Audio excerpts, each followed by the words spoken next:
I want you guys to picture something for a second. When I say the word doctor, what kind of person do you think of? Is it a white dude in a lab coat? When I say the word secretary, do you picture a woman? Is she sitting behind a desk?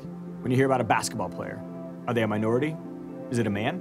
We hear this word bias thrown around all the time. We hear it at home, we hear it at school, we see it on the news. It's around us every single day. And honestly, it's really easy for us to fall victim to bias. The scary part is sometimes we're biased and we don't even know it. Bias can be found in the way that we treat our friends. It's the people who think like us, talk like us, act like us.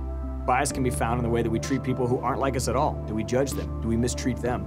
You see, bias is around us every single day. It pervades the way that we think, the way that we talk, the way that we listen. It literally is all around us. So where does this bias come from? It comes from the way that we're socialized into the world by our families and parents. Research shows that by 5 years old, most children already have a bias or a stereotype towards minorities, women, or differing social groups. Dr. Margot Monteith, a professor at the University of Kentucky, believes that children don't have a choice when accepting or rejecting beliefs, because oftentimes they're acquired before they have the cognitive ability or the experience to decide these beliefs for themselves. And it's not just at home. There's bias in the news. There's bias in social media. You might hear one story reported a certain way because you were watching a conservative station. You might hear it reported a completely different way because it was a liberal station. But more often than not, our bias is really reinforced by our friends. I mean, think about your school day. Do you have that you can't sit with us mindset? Do you have your little place in the cafeteria where just you and your friends and the people like you sit? Most of us only hang out with people who think like us, look like us, talk like us, act like us, are into the same things that we're into. Your bias is reinforced by what you see in the world every single day. I want you to take a second and think about what you believe. Do you believe it because it's your own thoughts, or is it your parents or family's? Do you affiliate yourself with a political party because you've done the research, you understand the policies and the differences between the two? What about your beliefs on a different social group? Maybe people in another country, another part of the United States. What about in a different part of your town? Do you have a certain belief about them because you've spent time with them, you've experienced their culture, and you know what they're about? Or do you believe what you believe about them because somebody told you to? A group of professors has even created a test on bias. I challenge you to go to Google, check out Project Implicit, and you can take a test on things like age, race, religion, politics, and you can find out just how much bias is ingrained in the way that you think. So how do we keep our bias in check, especially when it's something that's developed unconsciously or almost automatically? I think it starts by asking ourselves tough questions. Ask yourself, why do I believe what I believe? Or why do I respond the way that I respond? Even that little pause in thinking gives us time to ask ourselves, am I being biased?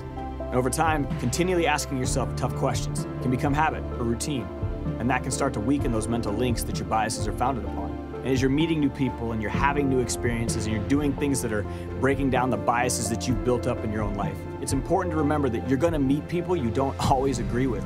And it's okay to disagree, but it's never okay to disrespect.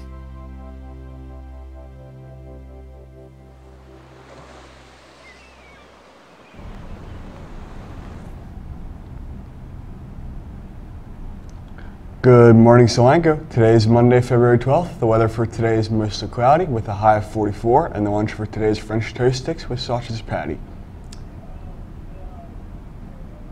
Thank you so much to all of you who helped with our Minithon efforts. Whether you came for a few hours, cut your practice short because of the inflation arrived, or stayed all night, we couldn't do it without you. This was the best per capita Minithon we have had, coming in at $10,122.23. with 50 students in attendance.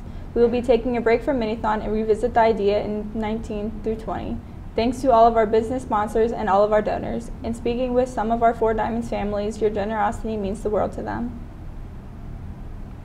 The junior high wrestling team had a strong showing at the Wilson tournament this weekend. Solanco placed 13th out of 41 teams with 5 place winners. Nick Feldman was first and received the Outstanding Wrestler of the entire tournament. Place winners in 9th grade were Jackson Hewitt, 7th, and Connor Charles, 4th. Congratulations, junior high wrestlers. Attention track and field athletes, winter training activities are being held every day after school to help prepare for this upcoming season, which is less than a month away. Your commitment will now pay off when the season starts. On Wednesday, February 14th, the Career Room is hosting a human resource presentation in the LGI room during advisory. The ins and outs of joining the workforce, presented by Jeff Adams, Human Resource Manager of Dutch Wonderland. See Mrs. Phillips in rooms 103 to sign up. A rep visit from the Air National Guard will be here today during all lunches in the career room.